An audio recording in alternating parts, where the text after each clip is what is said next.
With the coaches and players you want to hear, your feedback on the contest, scores and highlights from across the country, and analysis from your game day crew. This is the Ducks Postgame Scoreboard Show on 1080 The Fan. Oregon Ducks football on 1080 The Fan is brought to you by Coors Light.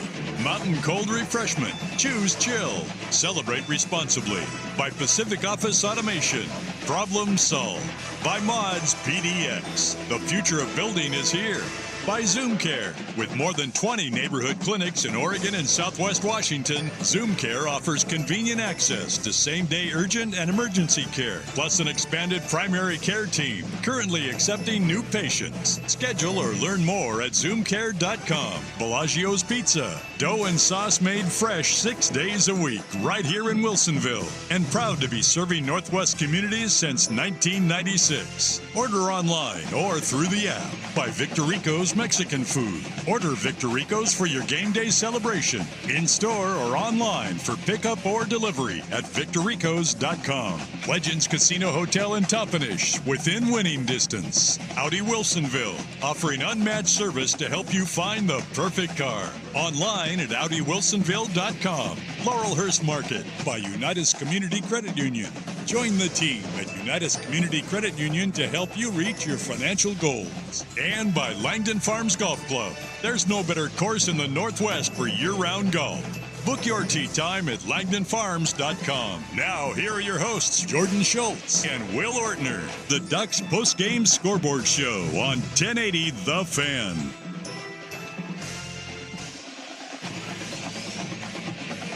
What's up, sports fans? Well, that sucked. Oregon season is over. What's going on? Schulte and Will sitting in with you for this very somber edition of the Pacific Office Automation Postgame Scoreboard Show. And for the first time all season, unfortunately, it is a losing edition of the Pacific Office Automation Postgame Scoreboard Show. Ryan Buckley was down at the game, so you got me and Will Ortner breaking it down. We'll dive into all the reasons, or really just seemed like a couple of reasons, why Oregon was not able to get it done in the Rose Bowl and the quarterfinals of the college football playoff. 41-21, the final. Number 8 Ohio State demolishing number 1 Oregon in a game that felt just about over right after it got started. Just sitting down to start, getting everything ready for the game, pulling highlights. It almost had really no chance or no feel for any Duck fans positive as soon as the kick started, or as soon as the kickoff happened, because it was just dominant, like I said, from Ohio State's end, basically pure and simple from start to finish. Yeah, you wanted that nice expected classic Rose Bowl clash. Well, unfortunately, what you got instead was a pretty big statement. I'm not sure anybody can beat Ohio State at this point. They looked really good with their 31-0 lead midway through the second quarter against an undefeated Oregon team coming in. Come on, they'd already beaten 3 playoff contenders this year. Of course, they beat Ohio State in October already. Yeah, so this just obviously not a win for Ohio State, but it is also a warning shot, I think, for the rest of college football. But we are here trying to break down why this happened. Will, that was an ugly game that nobody expected it to go the way that it did. Tell me what your initial takeaways are in this beatdown Oregon suffered 41-21 in the Rose Bowl. I thought that Ohio State had an incredible game plan early on. I think that they have a wide receiver that is truly, truly special. And we've talked about different receivers that have come through Ohio State. I mean, Emeka Ibuka, he's a special wide receiver. He's going to be an early draft pick. He might be an early day 2 guy. There's a chance he's a late day 1 guy. Yeah. You go through Jackson Smith and Jigba, Marvin Harrison Jr. You go down the list. Ohio State has had those types of wide receivers. And it feels like with Jeremiah Smith, you might have the next iteration, and he might be the best iteration. What he was able to do right from the start, I mean, to just catch a little swing pass out, make Oregon's 2 defenders miss, outrun the safety, and he's doing it at the size that he is. It was very, very impressive. And it's clear that Ohio State on their defense, they made a game switch. They switched the type of defense that they run. They went with a 3 safety look. They went to a 4-2-5 so they could put Downs in the middle of the field, and they put him in a spot where he's a little bit deeper than the linebackers, but he's a little bit in from where the safeties were at, and they just let Caleb Downs go out and make plays. If he wanted to add himself into a run fit, he could, and he was a big reason why they were making big stops early on Jordan James and Noah Whittington. And then when you needed him in pass coverage, he sat right there. Tez Johnson, he's known for going across the middle of the field and making that short and intermediate catch. It wasn't there because Caleb Downs was there. So I just thought that Ohio State won. They came in and they had a great game script, and the plays that they wanted to run early on offensively, they all worked. When you look at their defense, they made a switch, and it completely confused Oregon until probably that last drive in the second quarter, and by that point, it was too late. Yeah, they couldn't get moving at all until either on offense or it seemed on defense, really until the end of the first half. They were able to score. But yeah, Oregon simply had no answers. It was just bad. And by the way, if you want to chime in on the Vancouver Ford text line, 503-864-6FAN, you can do so, or on the YouTube chat. We are on YouTube here for this specific Office Automation Postgame Scoreboard show. Love to read your comments and your takeaways from this game. But yeah, Oregon simply had no answers. They really, in the first half, just came out looking awful. 139 yards total on offense, 75 of which was in that, basically, I would call it a desperation drive right before halftime. And defensively, it was just open season for Ohio State. Oregon couldn't handle anything that they were throwing at him. They couldn't pressure Will Howard. He had the best half, I think, of his college football career. He threw for like 270 yards and 3 tutties before halftime even started, and the Buckeyes racked up 390 yards total by halftime. I believe that was including that 66-yard run from Travion Henderson as well. Oregon could not stop anything, the run or the pass. Ohio State was able to establish it very quickly, and of course those struggles compounded by key injuries to one Jordan James. We saw Evan Stewart not able to play at all because apparently Dan Lanning had told a couple of reporters, I think it was Ian Fitzsimmons via ESPN, is what Dusty Harris said during the game, that Lanning told him, well, he got banged up in pregame warmup. So you were so excited about the lack of injuries that Oregon was dealing with. They were coming in healthy, but one kind of, I would say, con about coming in so healthy and having so much time to prepare is that big gap of time to prepare. And, you know, the Ducks were able to kind of show a little bit of something, had 2 scores in a row at the end of the first half, going into the second half to start the third quarter for them. You thought maybe they had a chance, but Will, I think, and we can break down like what Oregon didn't do, what Ohio State did do, but I do think,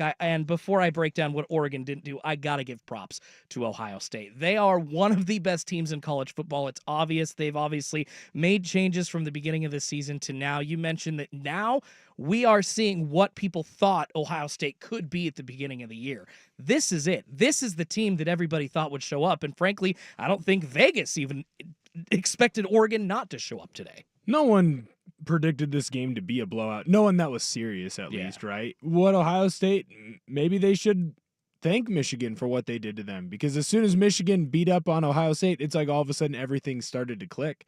The offense started to look a lot more prolific. They weren't trying to force the run game in between the tackles. They started running a little bit off tackle, and that's made a big difference for them. And honestly, no, there's no team that can stop Jeremiah Smith and Emeka Ibuka. Like, there's just no one out there that's going to have the amount of cover corners needed to slow those 2 players down. Frankly, I would have thought that Oregon had the secondary to at least get a couple big stops. Ditto. They did it in the first game. The difference is that in this one, I felt like Smith took over. I felt like in the first quarter, maybe first half, you could say, he just decided that he was going to be the best player on the field. There were a couple times, 100%. That first touchdown that he had, he gets lost in man coverage. You've got a safety trying to make a play on the back end, a touchdown saving tackle. He makes him miss. He walks in. The second touchdown that he has, it's blown coverage. He runs a crisp route. He gets himself open in the corner. There's no one around him. Easy passes. But I remember the second pass that he caught where he had to go up and over. I believe it was Reed. It might have been Muhammad. But Will Howard throws the ball a little too high, and Smith just says, that's fine. I'll go up and I'll go make that play. There are so few wide receivers that can go and make that play consistently to the level that he does. Then you've got to deal with Ibuka in the slot. I mean, Ibuka's touchdown is unbelievable. The ball literally hits the DB's hand. His left arm is pinned to his body. He reaches out with his right hand, catches the ball, pulls it in, doesn't use 2 hands. It's all one-handed as he walks into the end zone. the level of concentration that you have to pull that ball in and to be able to push your way into the end zone with strength there, it's second to none. So when you have two wide receivers like that and Will Howard is playing at this level, hey, hats off to you. This is the Ohio State team that everyone said they could be. This is why they were saying, hey, look, the potential's on the paper. The problem was they hadn't showed it all year. And then when they finally show it, they show it against a Tennessee team at home after a layoff. So it's like, are they going to be able to replicate that?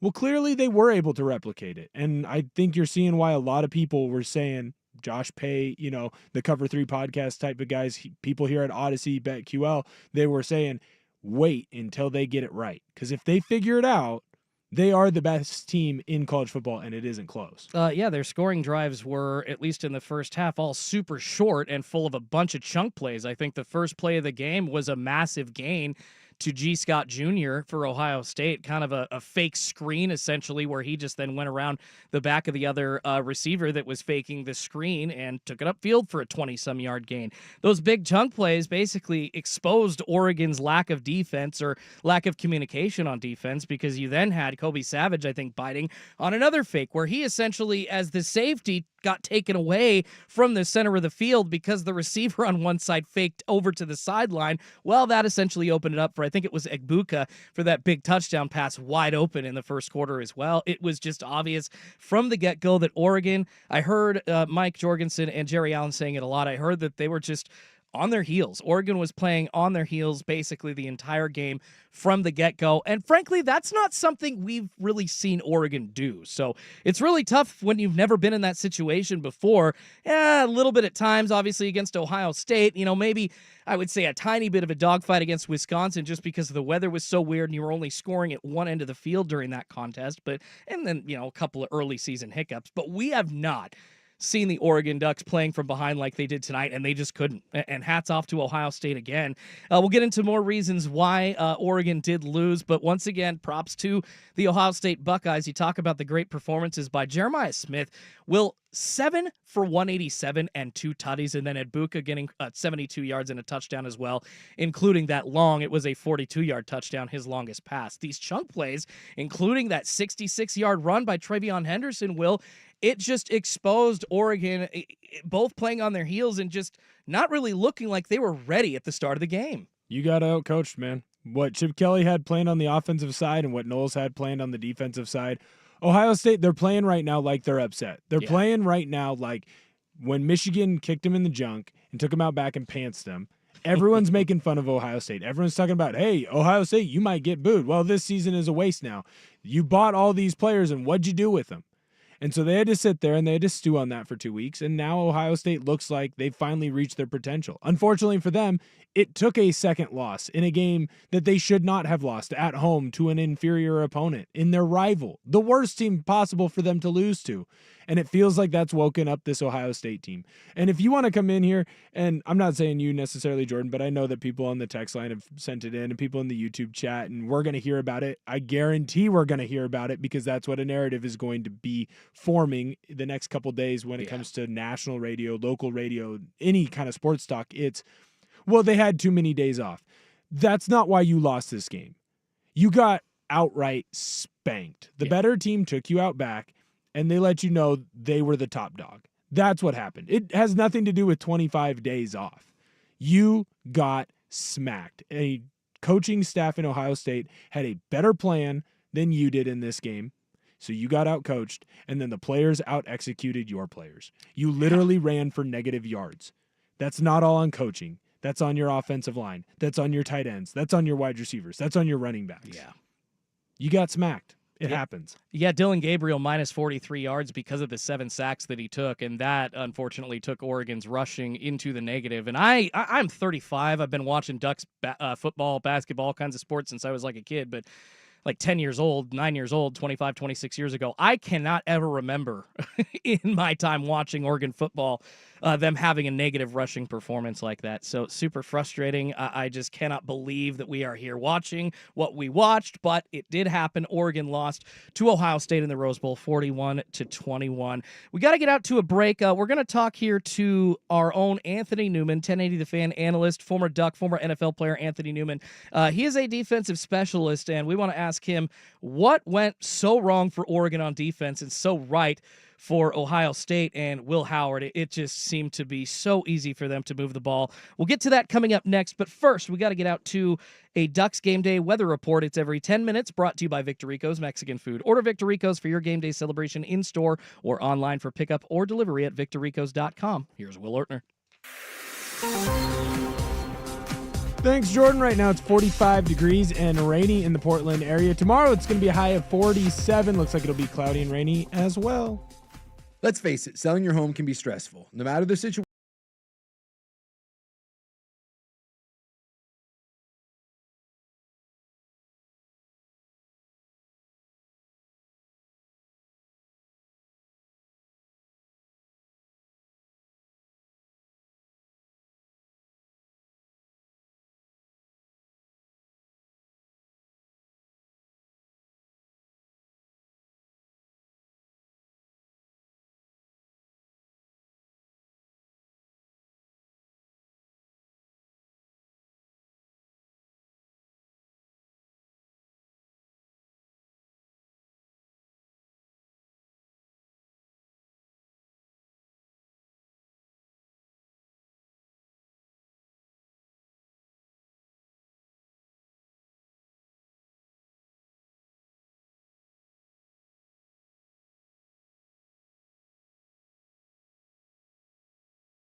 Yard line, nobody near him. Howard just waited, lofted it to him, and that was an easy 6 points. Welcome back to the Pacific Office Automation Ducks Postgame Scoreboard Show. It's a very sad edition of the Ducks Postgame Scoreboard Show. This time around, the first losing edition of the season. Ohio State, the 8th seed in the college football playoff, beating number 1 seed Oregon 41-21.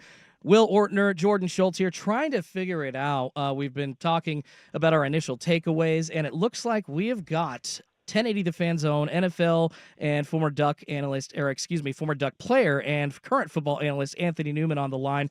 Anthony, man, this is a tough one. I'm not quite sure how I feel. Like I accept that Oregon got their asses beat tonight. You know, I'm upset. I'm not like mad because like I think that they should have won. But I guess just what are your initial takeaways after such a hard loss to watch and a hard loss to end the season? Well, first of all, you have to take your hat off to Ohio State. They came to play. Their defense traveled well from Columbus. I mean, defense wins championships, and that defense was just wow. They played lights out. People thought they were going to change the defensive game plan. Put 2 high safeties, and no. They had both safeties coming down in the box to stop the running game. They said, Oregon, you're not running the football on us. And corners, just stay deep And then what we'll do on passing situations, we're just going to rush 4 guys. That's all we're going to do. We're going to drop everybody in coverage. And then we're going to have one little linebacker spying Dylan Gabriel. And they executed. It was that simple. And Oregon, they couldn't get out of their own way. They started out slow, just like I thought, a little rusty. And when you're rusty and you're playing against a good football team and they jump out on you, 14-0, now you start to panic a little bit. So, but Ohio State, they have dudes. They can play. They play well, and they just whooped Oregon's tail. How could Oregon have done a better job of trying to stop Jeremiah Smith? It just felt like he was the one who kickstarted the game. I felt like when I'm looking at coverage, there's a safety, there's a corner, there's 2 DBs in the area of him, and he still goes out and makes a play. Anthony, how would you, as a secondary player, find a way to try and limit his production? Because it didn't happen in this game. Well, first of all, when you see this young man in person, he looks like a grown man. He's a true freshman. He's about 6'3", 225. He looks like a tight end, but he's playing receiver. Playing slot receiver. He's on the edge. He's incredible. There's no way you're going to stop him. Now, maybe you're going to double team him a little bit. You have to. But, Ohio State has a lot of guys that they can beat you with. So if you start doing that, then all of a sudden Will Howard's going to throw the ball somewhere else. But, yes, Smith he's the go-to guy. Will Howard's like, okay, we're going to throw this guy a lot. Chip Kelly knows his better guys, and he knows that, okay, if Jeremiah Smith is going to get involved in the game, I'm going to get him involved early, and all of a sudden now they're going to have to try to stop this young man. And at times he was running free. You can't let the best football player run free. You have to put somebody on him. You got to stop him at the line of scrimmage. So there was times it looked like it was broken coverage. But Chip Kelly also, I don't credit coaches a lot in winning football games because it comes down to players executing. But Chip did have a good game plan against Oregon's defense, had them confused at the beginning. So, take your hat off to Chip Kelly, getting Jeremiah Smith involved. Yeah, Anthony, is that maybe a reason that Ohio State was able to score so quickly? Their successful drives in the first half were like a minute 30, 3 plays, 2 plays. I mean, is it just such a great plan drawn up by offensive coordinator Chip Kelly for the Buckeyes? I mean, are there missed assignments in there that Oregon had in those first couple of series? I mean, the Buckeyes just started off so quick and in my opinion, way too comfortable, and Oregon was not. Well, Chip Kelly found a weakness in the defense, and he ran a couple of plays that would leave some players wide open. And those plays for Oregon, they haven't seen before, probably. I guarantee you. They didn't see those plays because the guys were too wide open. Yeah. It was like, wait, what play is this? And you have an outside linebacker, a defensive edge rusher, Tatum, trying to drop back in coverage. All of a sudden now the guy's going up down the sideline. He can't drop back fast enough. He's too big. He's a defensive end. So it caught Oregon off guard. Then they scored. Then you hit, Jeremiah Smith down the seam. I don't know why he was running scot-free down the seam. So there's a lot going on there. But at the same time, you still have to find a way to execute and make tackles and make plays on the ball and then get to the quarterback. The offensive line for Ohio State did a good job at the beginning of creating time for Will Howard to throw the football. Now, towards the third and fourth quarter, it was a different story. The D-line kind of woke up. They got. I think they dusted the rust off. They got after the quarterback, but the first half, they didn't sniff Will Howard at all. Anthony, what'd you see kind of go wrong for the Ducks rushing game? I mean, they literally had negative 23 rushing yards. Now, I know that's including Dylan Gabriel's sack yardage, and he got sacked like 8 times. But at the same point, your leading rusher was Jordan James, who only had 7 rushes. He had 14 yards, and 11 of those were on like his 3rd run of the game. What was Ohio State doing that just completely baffled an Oregon offensive line that had looked good all year long aside from the 2 Idaho games? I think the D-line for Ohio State just challenged Oregon's offensive line. They said, you're not going to beat us running the football. And the linebackers were filling gaps.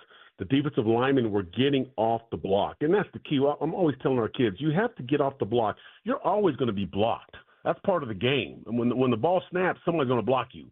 But if you get off the block and don't stay blocked to make a tackle, then I'm going to consider you a good defensive lineman because you can get off blocks. If you can't get off blocks, you can't play for me. watching Ohio State's defensive line, they wouldn't stay blocked. They were like, okay, yeah, we're engaged, but now I'm off the block and I'm in the gap making a tackle. And then you have safeties. Safeties were flying up to the line of scrimmage. Well, they were just, when the ball was snapped, it almost looked like they were blitzing half the time. I mean, that was like, we're committing to the run. You're not going to throw the ball over us. Our corners are playing deep, and we're committing to the run. And it worked. It really did. It worked.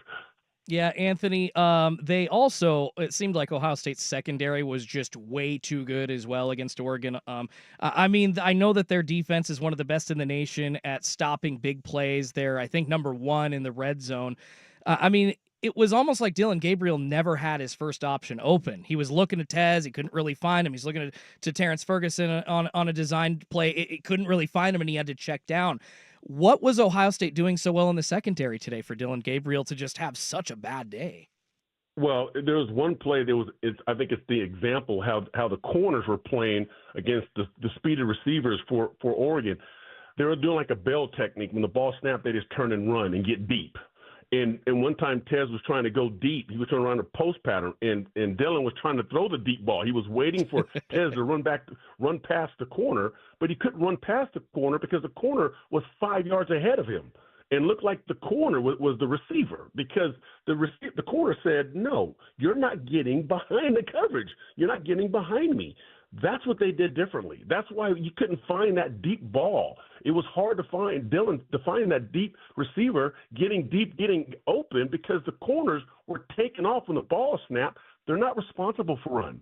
They're responsible for deep plays. And they're going to say, hey, they're saying no explosion plays this evening. That's not going to happen with us. Anthony, obviously this loss sucks. You're in the granddaddy of them all. You just got pantsed in front of national TV. It's not fun. How do you spin this in a way where everyone does remember how great of a season it truly was? Yeah. It was your first Big Ten season, and you won it all, and you went 13-0. How do you spin it the right way? Well, you don't have to. We talk about stats, and the biggest stat is your record. You're 13-1. Great stat. You're the Big Ten champion. Yeah, you beat Ohio State, but they came back and they got you. And tip, your hat off to them. They did a good job. But you played a great year. You played a great season. You guys did it. You did all the right things. You played tough games, and you won those tough games. It was fun to watch. It was a thrill for the fans and all the alumni to come back and watch these football games and watch the guys go out there and execute, and the coaching staff with Dan Lanning and staff getting the guys together as a family, that family bond that we saw. That was amazing, and if you're a true Duck fan, hey, congrats to the Ducks. We're all still Duck fans, and we love you for life. I mean, you guys are Ducks. You're everything to us. So we're looking for you guys to bounce back and do it again next year. But, next year, try to go all the way. Yeah, it stings, but it is worth spending some time tonight really reflecting on what an overall successful season Oregon has had, and honestly, a lot of gains that have been made in this program that fans and you and me and Will and everybody listening and watching these Ducks should be excited about going forward. So, Anthony, wrap it up really quickly with this last question. Do you think anybody can beat Ohio State in the college football playoff? They just, to me, seemed that good tonight. Nope. There's nobody going to beat them. They got dudes, right? I'm telling you right now, I want to see the team who's going to beat them, because I got to really, tip my hat off to them. But there's no team that's going to beat Ohio State. Ohio State is on a mission, and they're going to win the national championship, no question. You heard it here from former NFL and Oregon Duck player Anthony Newman, current 1080 The Fan Ducks analyst. Anthony, thank you so much for taking the time to come on tonight. I know it's hard to reflect on this, but we have appreciated your analysis all season on Ducks Roundtable. I believe we have one more edition of Ducks Roundtable to have you on as well. But as well as pre- and post-game coverage, you've been amazing, Anthony, and it is just such a blessing that fans get to hear from you. So thank you so much for giving your time, and it's been a fun season, and here's to looking forward to another fun season, Anthony. Hey, guys, thank you so much, and go Ducks. Go Ducks and Happy New Year, Anthony. Really appreciate it. Wave at him as he goes. Former NFLer and Oregon Duck player Anthony Newman, current 1080 The Fan analyst, checking in and letting us know what he thinks about Oregon's 41-21 loss in the Rose Bowl to the Ohio State Buckeyes. All right, getting out to another weather report really quick, but coming back, Will and I will continue to try to dissect what went wrong. Doesn't seem like to me coaches really had a chance to set Oregon players up to do anything because Ohio State's coach's game plan was so good. We'll try to get into that, but right now it's time for Ducks Game Day Weather every 10 minutes. It's brought to you by Victor Rico's Mexican Food. Order Victor Rico's for your game day celebration in-store or online for pickup or delivery at victorricos.com. Here's Will Ortner. Thanks, Jordan. Right now it is 46 degrees, a little bit of rain going on a Wednesday night in Portland. Tomorrow it's going to be a high of 48 degrees with a little bit of rain as well. When something happens to your kitchen, you might say, This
to the 10, he will score.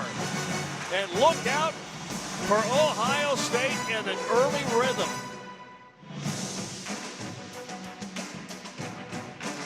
Highlights, scores, and more. This is the Pacific Office Automation Postgame Scoreboard Show on the Odyssey app and Portland's sports leader, 1080 The Fan. Pacific Office Automation. Problem solved. Schulte and Will here breaking down everything about Oregon's 41-21 loss to Ohio State in the Rose Bowl and the quarterfinals of the college football playoff. Yep, Ohio State moves on. They will face Texas in the Cotton Bowl. That is coming up on the afternoon of January 10th. That would be next Friday. So no Duckies in that Cotton Bowl. It's going to be the Ohio State Buckeyes after they absolutely rolled over an Oregon team, Will, that just didn't seem to have a heartbeat. I mean, Ohio State, came in just basically balls to the walls, 2 massive touchdown plays, I think it was 3 plays each for each drive. It just seemed like Oregon had no fight. And then into the second quarter, Ohio State going for the jugular with another big pass. That was a 43-yard pass to Jeremiah Smith, his second touchdown. And at that point, another short drive, for Oregon before they finally were able to score.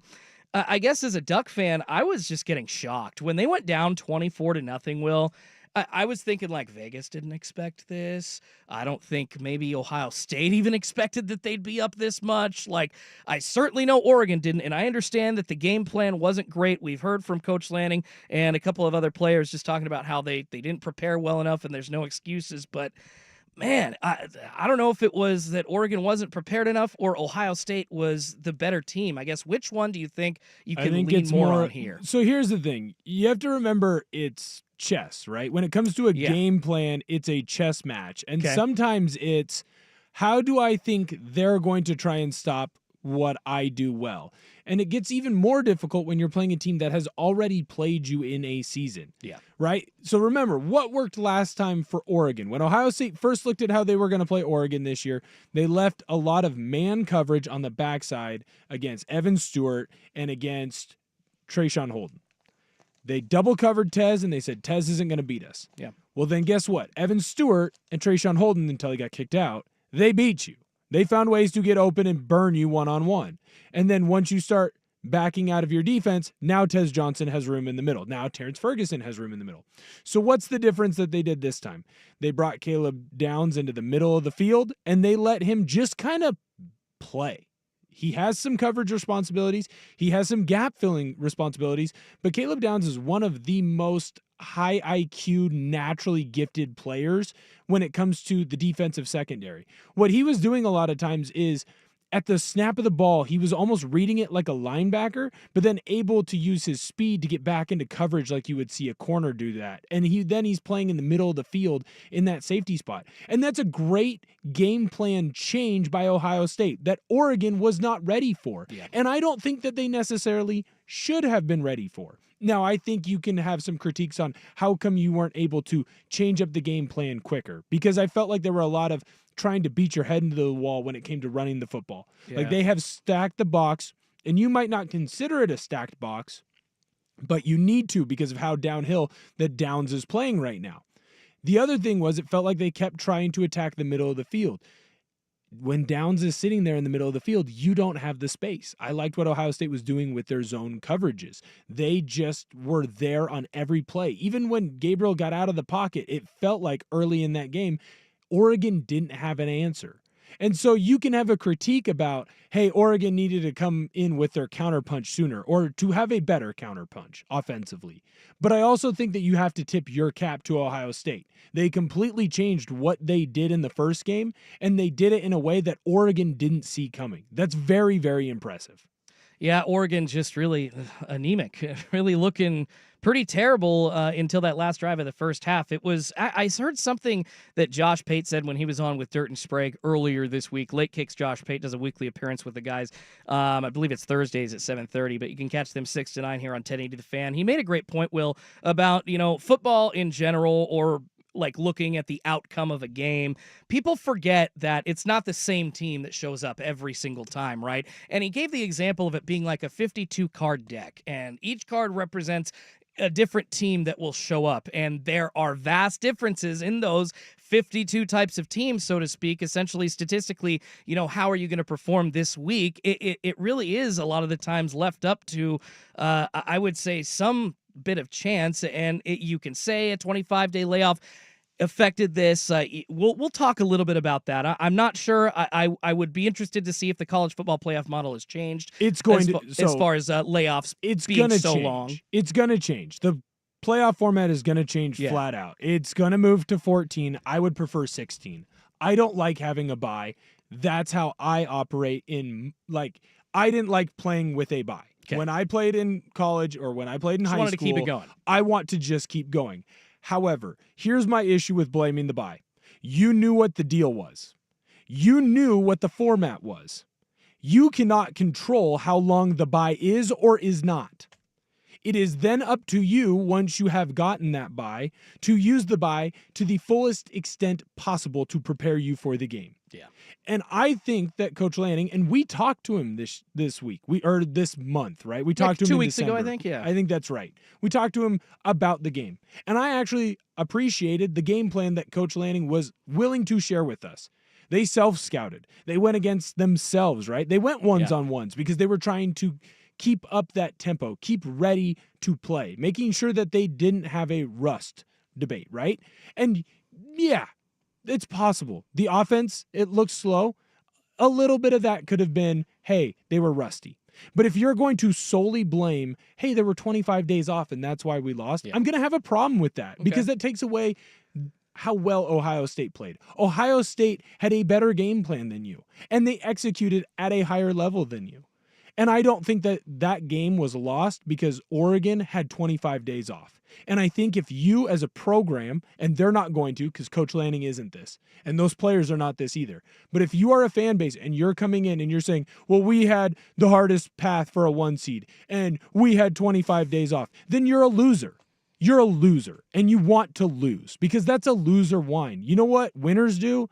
They look at a problem that's laid out in front of them and they come up with the best game plan to try and defeat that. And I think that Coach Lanning is a winner. And he came out and him and his staff, they created a game plan that they thought would win for them. And it didn't work. But you know what? The next time that Coach Lanning has a bye, because he's going to have a team good enough within the next couple of years where he might have a bye again. Yeah. He's going to have a better game plan on how to approach that so that they don't come out slow. I hear you there, but unfortunately today it was like worst case scenario. And back to that whole 52 card deck analysis, just kind of feeling like it was like the Joker card. You know, maybe that came up against Idaho earlier this season, but no. Today's game was the worst case scenario for you as a Duck fan. You'd much rather like lose, on a last second field goal or something like that, where you're on the other end of it, the way that Will Howard lost for Ohio State. Like, yeah, I'd be upset. But, at least they competed. I am so mad, and I'm getting more upset as I sit here thinking about it, that this was, the Joker card of the Oregon Ducks 52-card deck for this season. It was just a mess, and they looked anemic. They came out not ready to go. They didn't have a heartbeat. You can use all kinds of analogies. It was just bad in their 41-21 loss against the Ohio State Buckeyes in the Rose Bowl. All right, we got to get out to another weather report from Victor Rico's. When we come back, we're going to talk to 1080 The Fan Zone Dusty Hara. He was down at the Rose Bowl in Pasadena doing sideline coverage for Oregon. Sounded great on the broadcast, but he is going to be giving us some insights into what was happening on that sideline. I know a lot of Duck fans want to hear about that. That's coming up next from Dusty Hara, but right now it's time for Ducks Game Day weather every 10 minutes. It's brought to you by Victor Rico's Mexican Food. Order Victor Rico's for your game day celebration in store or online for pickup or delivery at victorricos.com. Here's Will Ortner. Thanks, Jordan. Right now is 46 degrees and raining in Portland. Tomorrow's high calls for 48 degrees. Looks like it's going to be raining a little bit tomorrow as well. Your home for Oregon Ducks football is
Office Automation Postgame Scoreboard show, breaking everything down about Oregon's 41-21 loss to the Ohio State Buckeyes in the Rose Bowl and the quarterfinals of the college football playoff. Seeing the college football semifinals in front of my screen as well at the moment. Of course, Ohio State moving on to face Texas in the Cotton Bowl of the college football semis. So congratulations to Ohio State.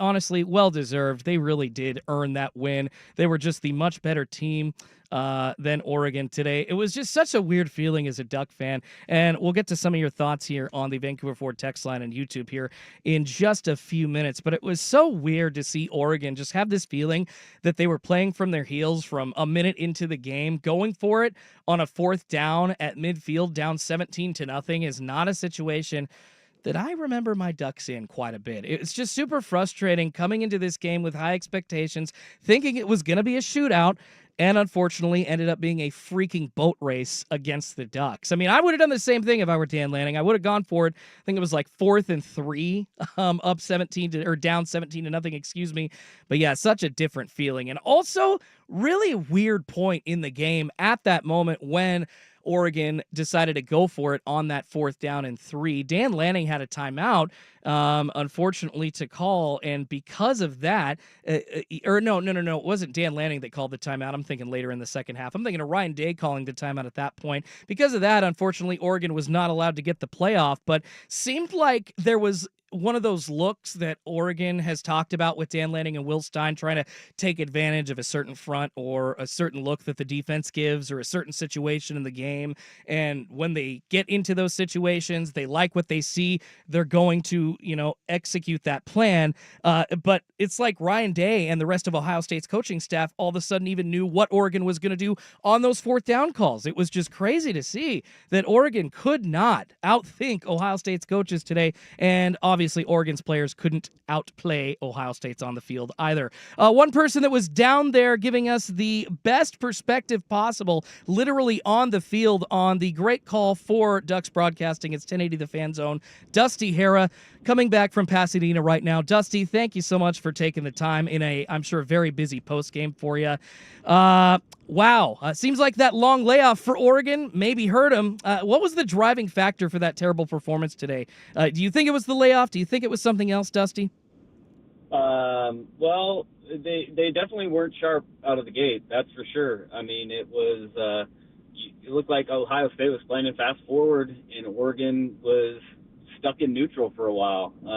And you can chalk it up to the layoff and say that there is that rust versus rust. But the reality of it is that, well, I believe Ohio State, and I've said this all year long, Ohio State's roster is one of the most talented in all of college football.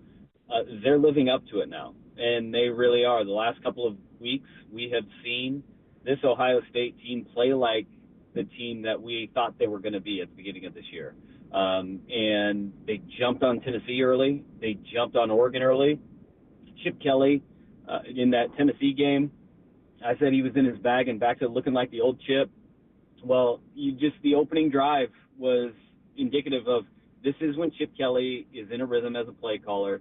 This is what Chip Kelly looks like when he's in his bag and he trusts all of his weapons that he has at his disposal. Because the very first play of the game, after just beating Tennessee over the head with quick screen, they go to that little bubble screen with the tight end leaking out, and boom, he releases up the sideline, and they get him for a big gain.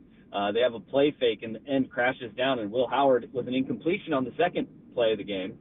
But Will Howard could have run for 15 yards because the end crashed down, and he tried to thread it in there, and it was incomplete. Third play was a touchdown, and scheming guys wide open, that's what Chip Kelly does really well. But the defense was suffocating.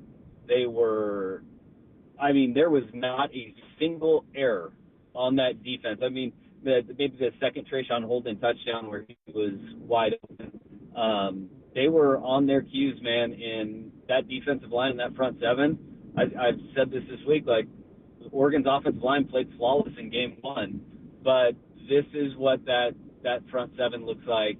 Motivated. They said, and they have said for weeks, that, we took that Oregon loss for an opportunity to look within, see what our defense needs to do differently, and they have been a different unit since then. And that team played like the best team in the country. I mean, there's no other way to put it, man. They have been holding things back the course of the season, and they have let loose the last 2 games, and it's impressive.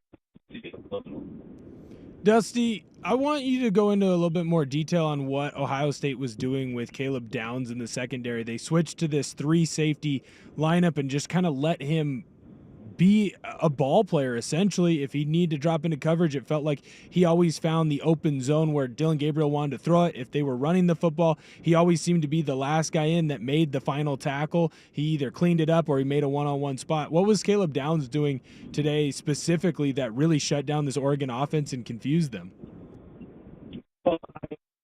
That Alabama was one of the most impressive instinctual players, right? That's what I think Nick Saban referred to him as.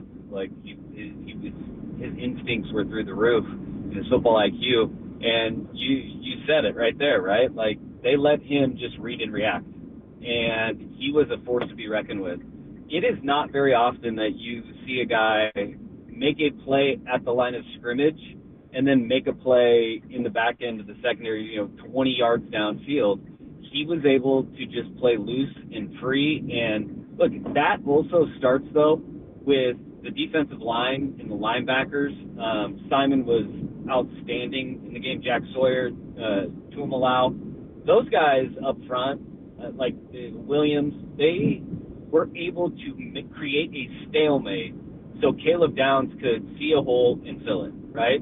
And that it's not just Caleb Downs being this impressive freak. It's Caleb Downs has the ability to read and react and just fill lanes that are being created by everyone else around him. And 11 guys played about as damn perfect of a football game as you could, especially against the run, man. I mean, you look at it and you say, yeah, sack yards meant a lot. They got home 8 times in that game after not touching Dylan Gabriel in the first matchup, right? They get home 8 times in this game. But against the run, you look at Jordan James, Noah Whittington, and Jane Lamar, they only account for 21 yards on 15 carries as running backs.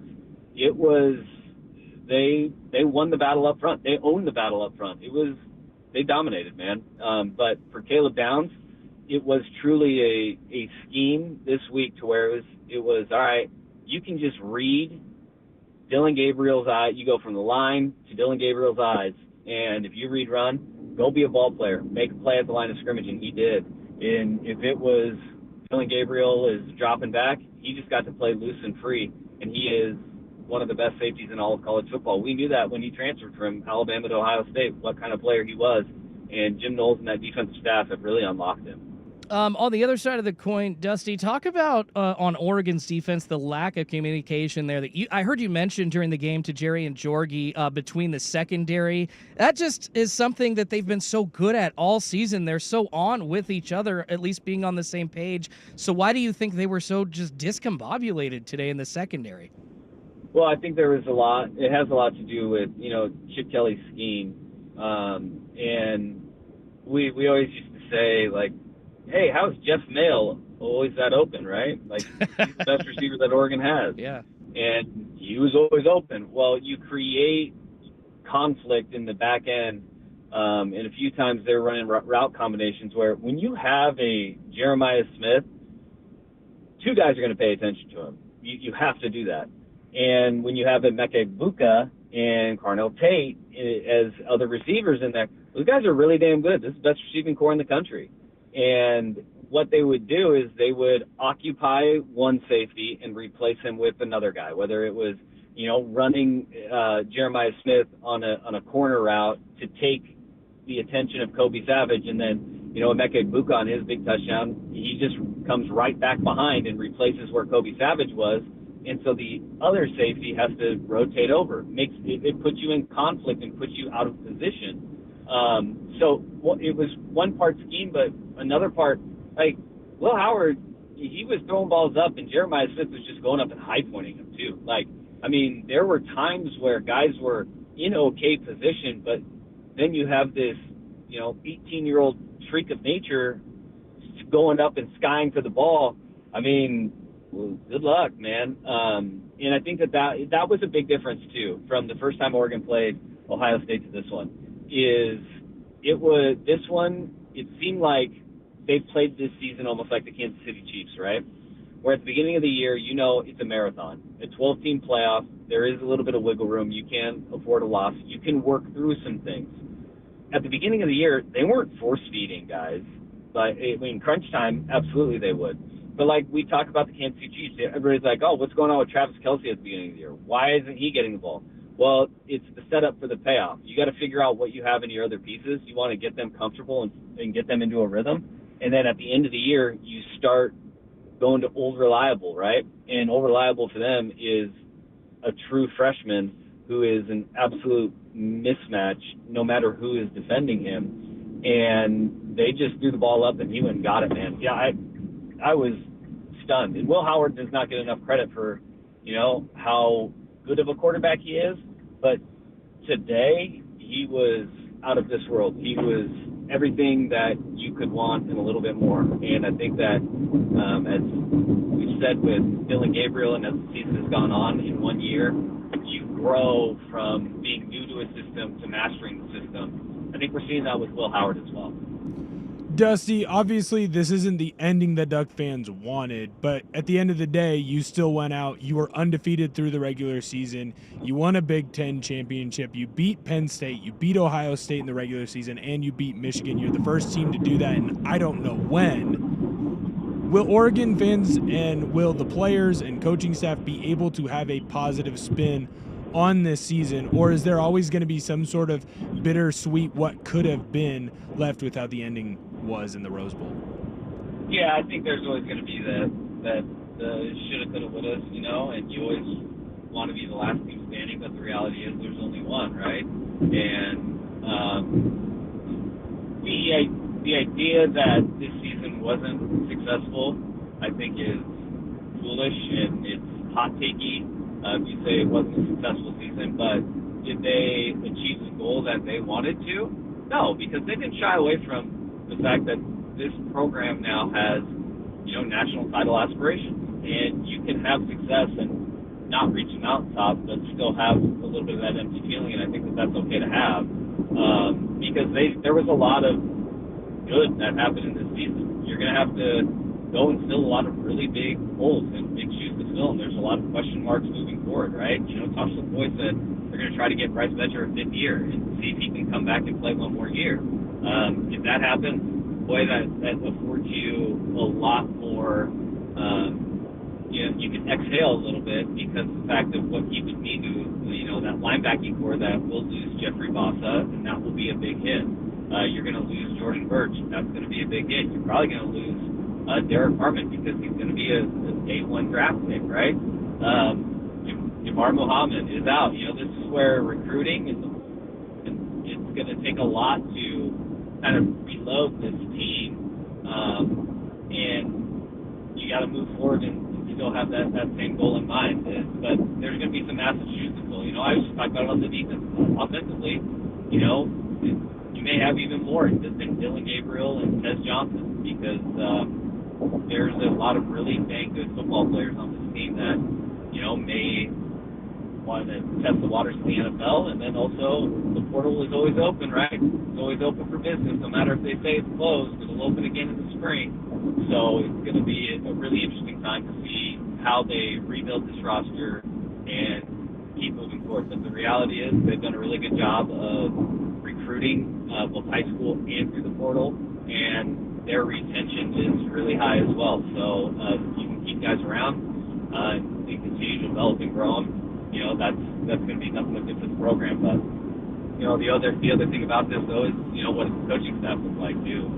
With the success that Oregon had this year, do some of those guys get head coaching opportunities moving forward? And do you have to reshuffle? We don't know what lies ahead, and I think that kind of stinks. Dusty, you've been covering this team all season, and I wonder if I want to try to end this on a positive note. I wonder if you've got like a favorite memory from this season or something that stands out to you that kind of just tells the story of Oregon football, or if there's really something that, just makes you smile when you think of it as you look back and reflect on this 2024 Duck season. That's interesting. Oh, man. There's a lot. Sorry to stump you, man. I was just trying to go positive, Yeah, no. Yeah, and it's weird to say right now because of how the season ended against Ohio State, but yeah. That Autzen Stadium on October 12th, that was an electric environment, right? And that was incredible. The fans rushing the field and the mayhem that ensued after that will stick out, but right now isn't like the best time to sit there and be like that rocks. But I think just going through and the celebration after the Big Ten championship and to see the players and the coaches, finish off what their first notch was, right? The first notch was to win the Big Ten, and they got to that in year one of being in the Big Ten. And to see kind of the, players and coaches have that little relief, because everything is always business as usual with them. And, the next game is the next game, and you get 24 hours to appreciate a win. But there was an actual celebration in Indianapolis, and that was really cool to see them, finish off that 13-0 regular season. But there's a lot that has gone into it. A lot of the things that, like when you just see how the offense and the defense, usually in college and the NFL, right? Your units are completely separate.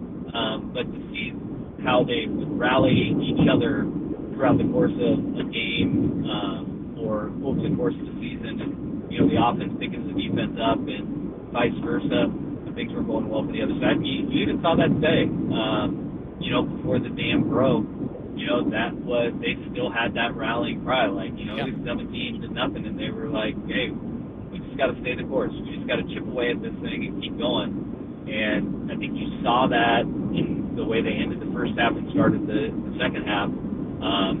They knew they had to be perfect, and those two drives, they said, all right, we got this, and the offense had the defense back and vice versa. But it wasn't enough because they were playing a buzzsaw tonight. Ohio State is a really damn good football team. And I know Coach Lanning said, look, X's nose can go ahead and be, looked at and will be questioned, and everybody will do that, and it's okay to do that. But players also mean a lot, and the players for Ohio State tonight were pretty dang impressive. Because how good Oregon's players are. They were good enough to go 13-0 in the regular season and beat this team once. But the Ohio State players and their staff, that was as close to a perfect game as you can play. Yeah, I agree with you, Dusty. I'm a huge Ducks fan. I got my bias, but I'm putting my tail between my legs, and I'm walking home after this one. It just wasn't the performance you wanted. It wasn't the one you expected.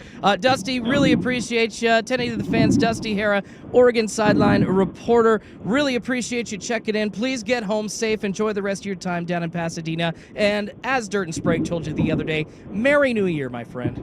Yeah, that's right. Merry New Year. Have a good one, fellas. You too. We'll talk to you soon. Absolutely. We'll have Dusty back on 1080 The Fan, hosting with Danny and Dusty from noon to 3 every single day.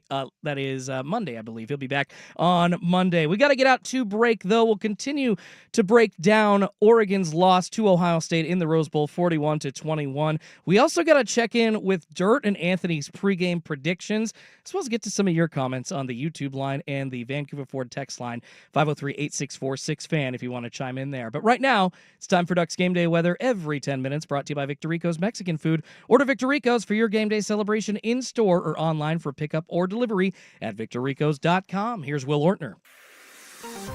Thanks, Jordan. Right now it's 46 degrees and cloudy, no rain. Thursday it's supposed to be 48 degrees at the high, a little bit of rain, a little bit of clouds. Bellagio's Pizza, a local favorite since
Pacific Office Automation.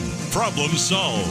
Schulte and Will here with you, breaking everything down about Oregon's 41-21 loss to the Ohio State Buckeyes in the college football playoff quarterfinals for the Rose Bowl. Not going so well for your Duckies, and not going really any close or any way that anybody expected it to. Excuse me, not even close to that. It was just such a weird game from the get-go. Seeing a couple of people chime in on the Vancouver Ford text line as well as the YouTube chat that there was a weird vibe at the stadium, seeing people that are kind of trapped in the parking lot at the Rose Bowl that are in on the YouTube chat. What's up? Appreciate you watching. I hope you're in the back seat, not watching from the driver's seat, or you're in an Uber or something like that. But hearing that there was possibly a weird vibe down at the Rose Bowl, I wonder what that's about. I'd love to hear from Ryan Buckley when he comes back. Ask him if there was maybe an odd feeling. I kind of got that feeling as well. We'll get to our pregame predictions, matching those up with the final score here in just a second. But, Will, I don't know if you noticed the walk off the bus when Dan Lanning and Oregon kind of got, to the parking lot and walked into their locker room instead of doing the walk, through the Mashofsky Center like they would at Autzen Stadium, going to their locker room. I think both teams did a separate kind of walk up past their fans to the stadium. Dan Lanning, he almost looked concerned. He didn't look like his normal, smooth, confident self. I don't know if it was just like he was in deep thought or something like that. But even going into today's game, I was like, what? Why is this look on his face? It seems like there's a weird feel, and I'm not sure why. What's going on that bus? I think you might be looking for something that just okay. isn't there. All right. We're not. What are we, face readers now? Yes! I can't be asked to produce, to run the video, and then be a face reader. We're not doing that here today. I don't know. Look, maybe there was some upheaval. Maybe there was a little bit of worry. Evan Stewart, there was no word that he wasn't going to play. He wasn't on the injury report. You're telling me that he popped his hamstring in the middle of warmups or whatever injury it was? Yeah, something. He had an injury to his shoulder in the middle of warmups? I highly, highly doubt that. That is so improbable. So that tells me that maybe he was nicked up beforehand, right? Jordan James, he was out pretty quick. Maybe he was nicked up. And in street clothes pretty quick, too. Right. But at the same time, I don't think that Dan Lanning was on the bus and was like, all right, this is gripping or anything. No. Okay. Dude, we can't read faces here, man. I can't read your brain. I can't read your face. We're not doing that. I hear you there. You might be right. I think I might be looking for something that's not there. But I just usually see a very calm, cool, collected, confident Dan Lanning. And walking off the bus, I did not see that today. And I'm just like, bro, is everything going on in Lanning's world? It's New Year's. You're in the Rose Bowl. I feel like I should be seeing a smile on your face. But I don't know. Maybe he knew at that point that they had underprepared and they were going to be outcoached. Here's the other thing. I don't want to say that they underprepared. Right? They went up against a coaching staff that had a better scheme than them. Yeah. There were times where I went into games, and anyone who has played sports at a high level has gone into a game of, I've watched more tape than I ever have. I was in extra meetings with my coaches. Yeah. I am ready to go. And then the first whistle sounds, and that guy hits a 3 in your face, or he knocks you on your butt in a football game, or whatever, right? Everyone has that moment, and you go, it doesn't matter how much I prepared for this. They either have a better preparation, they have a better plan, they have a better idea of how to handle this game, or sometimes that other person on the other side, they get scholarship for a reason too, and they just execute at a higher level. I think it's a combination of a multitude of different things here with the Ducks. I think that Ohio State had a better game plan coming in. I don't think that the Ducks didn't prepare hard enough. I don't think that they didn't have a good game plan. Ohio State just had a better one. There were times where Ducks had one-on-one in coverage. Yeah. The one that I'm thinking of right now, no offense to Tez Johnson, he was a great player all year. He's going to be fantastic in the NFL. You had a one-on-one coverage, and Dylan Gabriel slightly underthrew you a ball. And instead of jumping back through the defender, he tried to catch the ball down low. He didn't try and high point it. Yeah. I believe if Tez Johnson goes and high points that ball, it was a second down. Oregon took a shot. They're down 7-0, 14-0. I can't remember which. They were finally starting to get a drive going. And instead of going back through the defender and high pointing it, where I think he gets a defensive pass interference foul there, he tries to catch the ball low. What does the ball do? It hits off the defender's head. Is that a little bit fluky? Yes. But I still think that there was a better plan that you could have had on that play. And so my point here is there were times where players could have won one-on-one matchups for Oregon. And in this game, they didn't. Last time you played Ohio State, you did. Yeah. So that isn't a lack of preparation at times. That's just another team executing at a higher level. Okay. You had a game plan coming in that you thought was going to work. And guess what? Oregon has had, 14 game plans this whole season? Yeah. 13 of them worked, right? 13 of them, they had the better plan. And I don't want to use they weren't prepared, right? Chip Kelly, there's a reason why Chip Kelly has been so successful at the college level and at the NFL level. Yeah, and as compared to 3 weeks ago, Chip Kelly and Ryan Day were idiots, and they were almost getting fired, right? It's just it can be knee-jerk, dude. Yeah, it can be knee-jerk. Shiny new thing in sports. Syndrome is ridiculous. Like, I see fans, it's not a multitude of them, but I see a couple on the Vancouver Ford text line in the YouTube chat being like, oh, Dan Lanning on the hot seat. Why? Who are you going to go get that's better than Dan Lanning? Would you shut up? Stop. There's nobody out there that's more energetic, that's a better recruiter, and is built better for this Oregon program than Dan Lanning. Get off of that horse. That's stupid. Getting to our pregame predictions, though, Will, I can't remember what your score was when we were on hosting Danny and Dusty yesterday, but mine was Oregon wins 33-32. Obviously, that didn't happen. Oregon scored 21 points, but they didn't win. Ohio State scored hell of a lot of points, putting them up mostly all in the first half. But, not even close to my original score prediction. What was yours? I don't remember giving out a score prediction. Okay. I do remember being on Oregon's side winning, and then I remember saying that the over was going to hit. I was the most confident. Well, congrats on the over. Yeah, that's right. Kudos to me. Don't pat myself on the back too hard. But I don't think that anyone, even who predicted that Ohio State was going to win, that it was going to be a blowout. Yeah. Everyone in the country was talking, at least the serious people. There's going to be diehard Buckeye fans who were like, by 1,000,000. And look, that's what they have to do. Most people expected this game to look probably more like the Peach Bowl did. Everyone was expecting it to be more like Arizona State and Texas, right? And for whatever reason, in this game, it was flipped. Ohio State had a better game script to start the game, defensively and offensively, and they executed at a higher level. And by the time Oregon figured out what had hit them, it was over.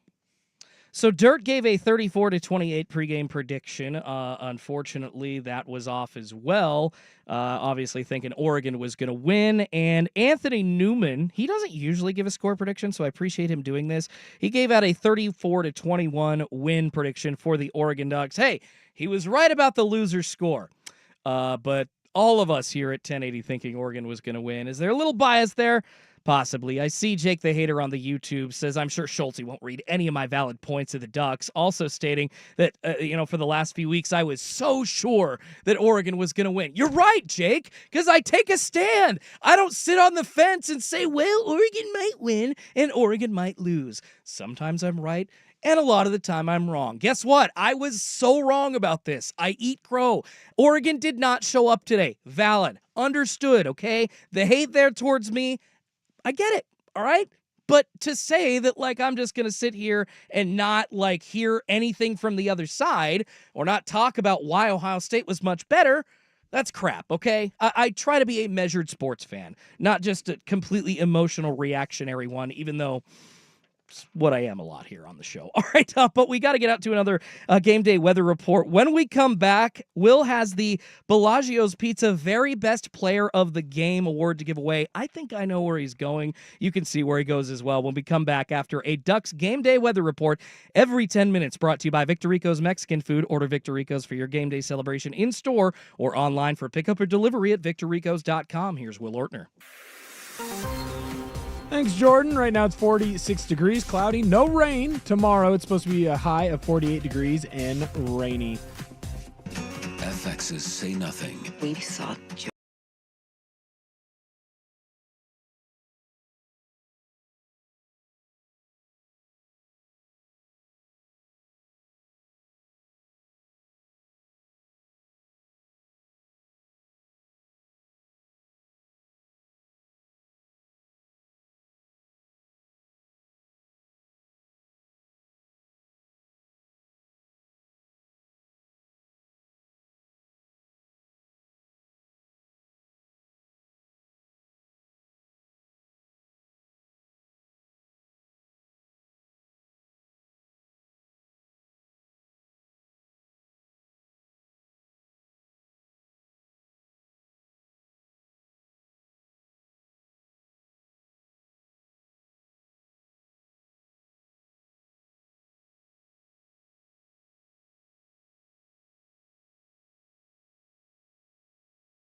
Trayshawn Holden with his 7th touchdown reception of the year. It's time for the Bellagio's Pizza Very Best Player of the Game.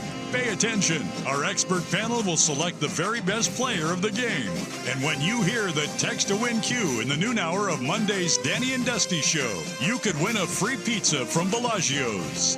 Very best player of the game brought to you by Bellagio's Pizza. Dough and sauce made fresh 6 days a week right here in Wilsonville, and proud to be serving Northwest community since 1996. Order online or through the app. We've got Will here to pick out our Bellagio's Pizza very best player of the game. There was one standout performance over on the Ohio State side of things, Will, and I think I know who you're picking for tonight's Bellagio's very best player of the game. But why don't you give it to us yourself, since, as you said, it is not our job to read minds or read faces while we're trying to do all of this. Yeah, you're a bad mind reader, I'm not going to lie here, because I'm not taking an Ohio Dang State it! player. What? You're not picking We're the an winning Oregon team? show. I'm not taking someone for Ohio State. I don't think you could be the very best player of the game if You you're can a be loser. the very best Oregon player of the Okay, game. all And right, also, Cam Scadaboo, he was the Peach Bowl MVP. Okay, Offensive MVP. you know it was what? given to him by whatever the committee is. whoever whoever's that in committee decides it. charge. No, that actually is one that I think I can get behind. He threw for a touchdown as well as ran for one. Was just so smart in that game. We'll break down the Peach Bowl coming up here in a segment or two. But yeah, Will. Okay, so you have an Oregon player, right? An Oregon player. Who is yep. your Bellagio's Pizza very best Oregon player of the game? Well, you just heard it. Trayshawn Holden. He had 7 receptions, 116 yards, and 2 touchdowns. He had a long of 44. Look, in a day where not a lot went right offensively, I felt like Trayshawn Holden, he really picked up the slack as best that he could, right?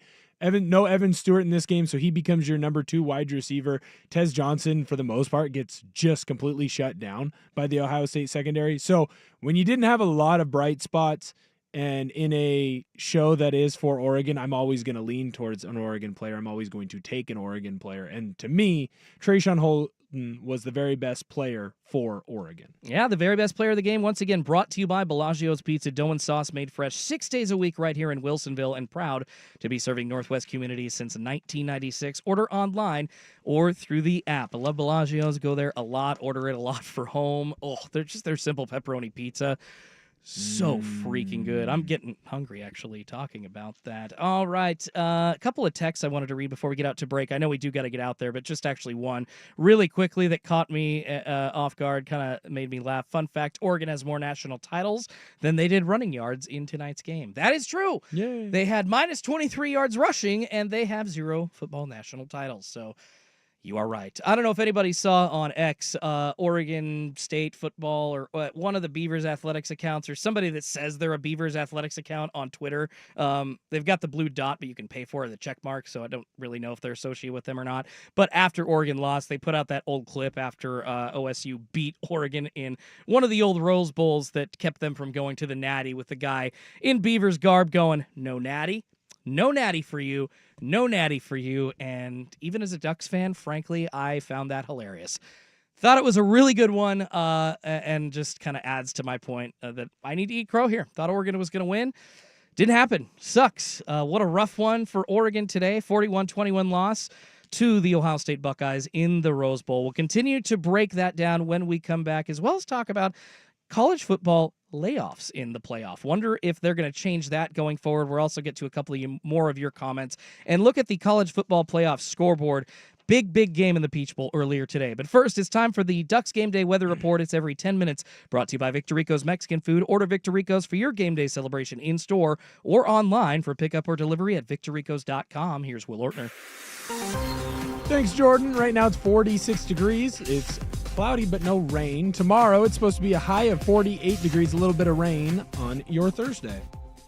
Looking for an unforgettable escape this fall? Discover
I don't think he got. Yes, he did. Touchdown, Oregon.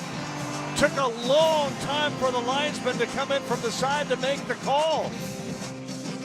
This is the Pacific Office Automation Postgame Scoreboard Show on the Odyssey app and your home for Ducks football. 1080 The Fan. Pacific Office Automation. Problem solved. Schulte and Will sitting in with you for a couple more seggies here on Sports Radio 1080 The Fan. The Pacific Office Automation Postgame Scoreboard Show wrapping up everything about Oregon's 41-21 loss to Ohio State in the Rose Bowl today. Get to one quick comment and a quick question, Will. We're running pretty short on time here, but this is on the Vancouver Ford text line, 503-8646-FAN. One of the traits of our team this year was that it seems we needed chemistry and rhythm to click and then be successful. It's almost like the layoff kind of reset everything, leading to a confused and overthinking team versus the attackers, that we saw for most of the season. You know, I hadn't really thought about that as far as like the vibe of the team goes. That you think about the physicality, you think about, playing and getting game ready in between 3+ weeks of action, but I didn't think about the chemistry aspect of it. Is that something, Will, that could have gotten messed up in such a big layoff? I think that if that's what you're blaming, you're choosing not to look inwardly on what you need to fix. Okay. Right? Like, for me, you have things that you can control and things that you can't control. You can't control how long the layoff is in between when the Big Ten championship game is and when the Rose Bowl is, right? That's not something you can control. The schedule is made ahead of time. Yeah. Right? So if you can't control that, you need to do everything in your power to make that not a factor. And if you're going to sit there and say, well, I had, 25 days off, that's actually the days off fault, well, then you didn't use your days off the way that you needed to. And here's the thing. I think that you are going to see a learning curve in college football when it comes to the playoff, when you have that much time off. Because remember, that's not a different amount of time off from previous years when you played in the Pac-12 championship and then you played in the Fiesta Bowl. It's the same amount of time off. The difference is you played a tougher opponent and you played them in a playoff game. So coaches have had to deal with a layoff like this. Okay. It's just a little bit different because now you're possibly and will be playing teams that didn't have as long of a layoff because they had a game in the middle. That's still on you as a coach, as a player, as a person in that program to figure out the best way to get yourself the most prepared to perform when the lights turn bright. And so, yes, Oregon lost, and yes, Boise State lost, and yes, Arizona State lost, and we don't know what will happen to Georgia, but I think that there is a world where Georgia will lose tomorrow when they play Notre Dame. But if you are just going to blame the layoff, then I think that you're not looking inwardly enough, and that is why you will continue to lose. Speaking of the Sugar Bowl tomorrow, that actually was originally scheduled to be played right now. It was supposed to be happening in New Orleans right now, but was moved to tomorrow. We'll discuss that and recap the Peach Bowl coming up next. Oh my goodness, what a game that Texas and Arizona State played today for the right to get to the Cotton Bowl to face off against Ohio State after they won the Rose Bowl. We'll get to that coming up next, but first it's another weather report. It's a game day weather every 10 minutes brought to you by Victorico's Mexican Food. Order Victorico's for your game day celebration in store or online for pickup or delivery at victoricos.com. Here's Will Ortner. Thanks, Jordan. Right now it's 46 degrees and cloudy in Portland. Tomorrow the high will be 48. There will be a little bit of rain on Thursday. Someone had a birthday.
throws. Got him. Touchdown, Holden! Ran a post from the right-hand side, and Gabriel had enough time to let him get there. Highlights, scores, and more. This is the Pacific Office Automation Postgame Scoreboard Show on the Odyssey app and Portland's sports leader, 1080 The Fan. Pacific Office Automation. Problem solved. Schulte and Will here breaking everything down about Oregon's 41-21 loss to the Ohio State Buckeyes in the Rose Bowl. They are out of the college football playoff, Ohio State winning, and that means they move on to face Texas in the Cotton Bowl. So some big other games, or actually one big game going on today, and that was the Chick-fil-A Peach Bowl happening this morning with a 10 a.m. kickoff. We'll get to that here in a second, but the game that was supposed to be happening this evening, the Georgia Bulldogs against the Notre Dame Fighting Irish in the Sugar Bowl, that has been postponed to tomorrow, in case you haven't heard, because of an attack in that area on Bourbon Street. The New Orleans mayor called it a terrorist attack. The FBI said it wasn't, so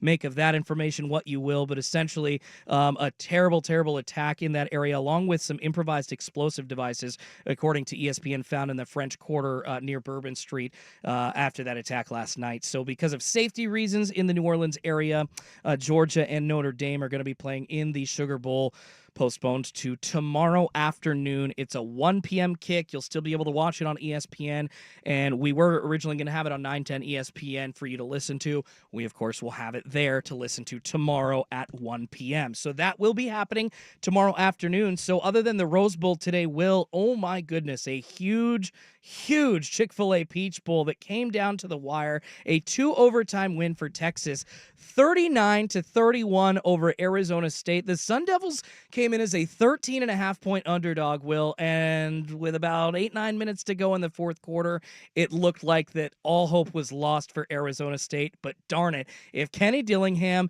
and Sam Levitt and Cam Scatterbo didn't have something up their sleeve, well, Marcus Arroyo actually as well, offensive coordinator, called some pretty creative plays as well. Scatterbo throwing for a touchdown as well as rushing for 2 in the losing effort, but scoring 2 touchdowns, Will, in the final 8 minutes, including 2 two-point conversions to tie it, to send the game to overtime. Kenny Dillingham has some magic going on down there, and I think that game kind of exposes Texas a little bit. I definitely think a lot less of Texas now than I did beforehand, but now they're also going up against an Ohio State team that has just run roughshod through a Tennessee team that I thought was very good, and through an Oregon team that, frankly, I thought was the best team in the country. So it might be just more of who they're going to play in the next round than it is necessarily what Texas is. Yeah. But I think Cam Scatterbo is maybe the most electric player in college football this season. And obviously that is looking back on it after the fact. Anyone who says that he should have won the Heisman, I kind of feel like you're playing Monday morning quarterback there. Like, no one was really talking about Cam Scatterbo until the last 2 or 3 weeks. He was fun to watch. His ability to get hit and still find a way to stay on his feet, it's second to none. I love the growth that you've seen in quarterback Sam Levitt. He was out there talking a bunch of noise. I thought he outplayed Quinn Ewers, and that was his whole thing. He's like, I'm going to go in there and try and outplay Quinn Ewers. He did do that in my eyes. I think there's a reason why he's on those Heisman 2025 watch lists. He's played that well, and Coach Dillingham shows that he can build a winner, right? This was a team that was picked to finish last in the Big 12, and frankly, if they don't get a field goal blocked, there's a chance that they win this game and they're playing in the Cotton Bowl in the semifinals. That's how close they were, this Arizona State team. So kudos to Coach Dillingham, kudos to Sam Levitt, and to Scatterbo. I can't wait to see what the rest of their careers unfold. Yeah, the future's bright for Arizona State. Kenny Dillingham getting a very new lucrative 5-year deal, could move to 10 with different incentives being hit. All right, we got to wrap it up. Coming up next here on the Pacific Office Automation Postgame Scoreboard Show, Will and I will give our MVPs and a season wrap-up for the Oregon Ducks. Not expecting to do so, but they lose 41-21 to the Ohio State Buckeyes, so this is it here for Oregon Ducks football this season here on New Year's Day. But first, it's time for Ducks Game Day weather every 10 minutes, brought to you by Victorico's Mexican Food. Order Victorico's for your game day celebration in-store or online for pickup or delivery at victoricos.com. Here's Will Ortner. Thanks, Jordan. It's 45 degrees right now and cloudy in Portland. Tomorrow, it looks like it's going to be 48 degrees and raining on your Thursday.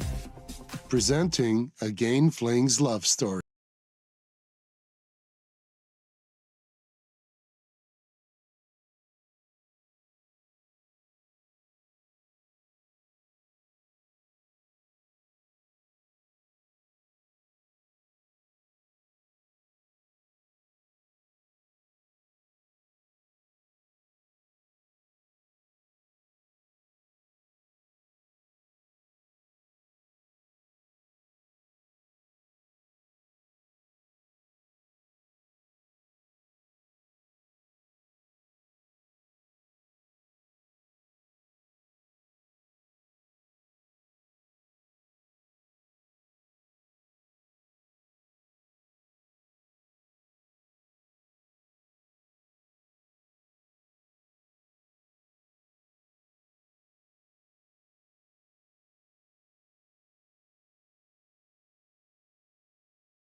Ohio State's coming off the side. The coaches will meet at midfield. Ryan Day, Dan Lanning, the handshake, 10 on the shoulder. Congratulations, Ohio State. Final score: Buckeyes 41, Ducks 21. Welcome back to the Pacific Office Automation Postgame Scoreboard show here on Sports Radio 1080 The Fan. Schulte and Will, just one seggy left, breaking down everything about this 41-21 loss for the Oregon Ducks to the Ohio State Buckeyes in the Rose Bowl.